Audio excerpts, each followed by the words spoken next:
I'm chronically optimistic.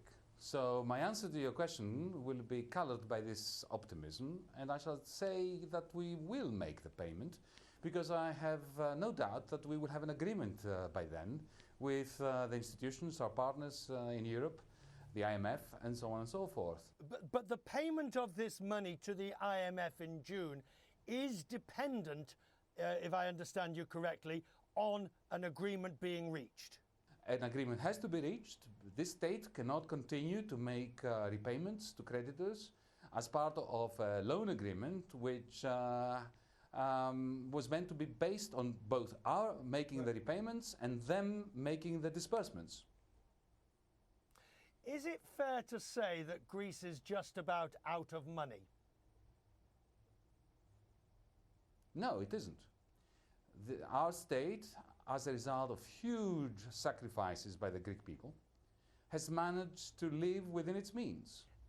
I suppose I am inviting you to comment on one of your cabinet colleagues, but is it helpful when the Interior Minister does make those sort of comments, basically saying to the rest of the world, do a deal or there's no repayment? It's ratcheting up the pressure. Not in the slightest. As I said, it is common knowledge. Everybody knows, amongst our partners and friends and institutions, that the Greek state cannot carry on making large payments to the IMF without an agreement. Mr. Voutsis, my colleague from the cabinet, the Interior Minister, simply repeated something I've said on a number of occasions. And what I've said is, just common sense. We have for 4 months been meeting our obligations to our creditors by extracting the last ounce of liquidity from our battered economy's fiber. We can't carry on doing this forever, and our creditors know that. So it's about time they come to the table and meet us, not half the way, but 1/4 of the way. We've already met them 3/4 of the way. It's about time the institutions, in particular the IMF, get their act together and come to an agreement with us. Let's talk about that meeting on the way. I read a recent article that you've just written, and I hesitate to use the words red lines, because it seems these days everybody has red lines all over the place. But in this particular case, it would appear your red line, if you like, is the pensions question.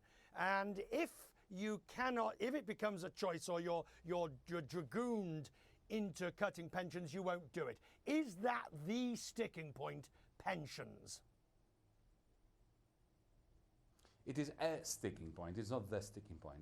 The sticking point is, as I said in an article that I wrote only this morning, which you may be referring to, the sticking point is austerity. Greece has had the greatest dose of austerity of any economy after the Second World War. We are the champions of fiscal consolidation and austerity, and the result is a collapsed economy. We can't have more of that, Richard. We need growth now. The reality is, sir, you are now at a position where it appears the Eurogroup are determined to stare you down, and you are in a position which is very difficult, and having covered this from the beginning, I can't see how you get out of it without more pain. Well, this country has experienced a great deal of pain. And if it is simply a matter of investing into a little bit more pain in order to get the gain, I would be happy to do it. The difference of opinion, it's not with my Eurozone member state colleagues, it's primarily with 1 or 2 of the institutions, actually 1. The point I want to make, Richard, and I think every well-meaning member of our audience would agree, is whatever extra pain there is should be an investment into a turnaround.